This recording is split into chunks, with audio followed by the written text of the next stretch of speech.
Has your child participated in intervention using reading programs that resulted in little to no progress? Did their spelling and reading comprehension lag behind after they started reading? Did difficulties return as they encountered more complex texts later on? These are all possible side effects of programs that focus on sounding words out. SWI intervention and instruction is the first method available that begins with the most concrete aspects of the writing system and progresses to the more abstract within each lesson and over time. Meaning and structure are much easier for dyslexic learners to grasp than the sounds of speech. They need the foundation that SWI lays so they can then hang an understanding of the sounds, or phonology, onto it. Since SWI has become more well known, other programs are adding in morphology and etymology as well, which is excellent. However, they're still beginning with sounds and letters in isolation, disembodied symbols, disconnected from meaning. They add some basic morphemes later on, but not in a meaningful way and not with the depth that is possible. Dyslexic learners do not retain information presented via drill. They do not learn by rote memorization.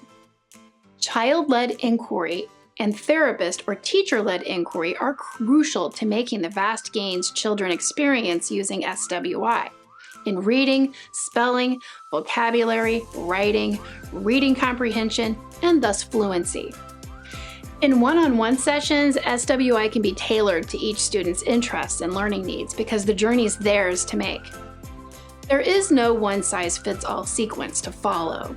The scope is the same for all learners, of course, but where they begin, what paths they take, and what places they revisit are unique to them.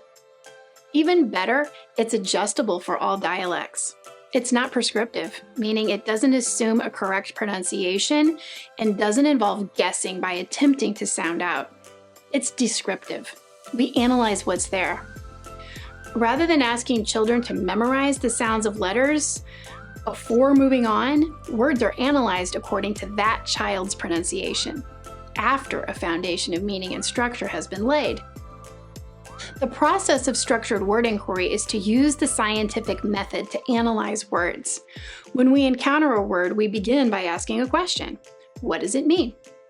Once the child understands and uses the word, we look at how it's built. That leads us to find all of the siblings and cousins that share a base and/or a sense of meaning. Last but not least, we analyze what the letters are doing. Are they spelling a phoneme, or are they doing a different job?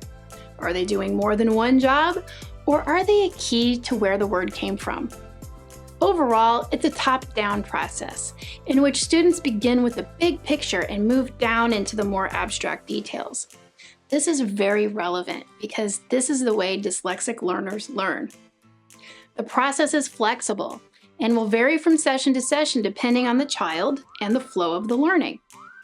One child may learn relatively quickly, while another may need more repetition and practice with a family before moving on. Some need to spend time doing more question 1 or 4 work than others. But all benefit from cycling back to concepts and families to solidify their learning and perhaps notice something new the second time around. Teaching to mastery or automaticity is essential. There is no point in moving on until the spellings have made it into long-term memory. When reading is taught via spelling, all literacy skills grow together the way they naturally occur. There is no mindless drill. The elements and concepts are taught within context. And because dyslexic children don't learn by rote memorization, learning the names of letters is a struggle for many of them. It becomes a much easier task when the letter names are learned by spelling words out loud and announcing word sums. They have a functional reason to refer to the letter by name. Context is vital for dyslexic learners, as is having a sense of control over their unique learning journey. When children begin with structured word inquiry, it's wonderful because they never experience failure. Any learner can begin at any age with any severity level. However, it isn't just for children with dyslexia and language disorders. It's for all students who want to understand the writing system and build their vocabulary. I have often wondered what my verbal score on the SAT, ACT, or GRE would have been if I would have been taught how words worked as a child or young adult. So come, dive in whatever way works for you. Enjoy the journey.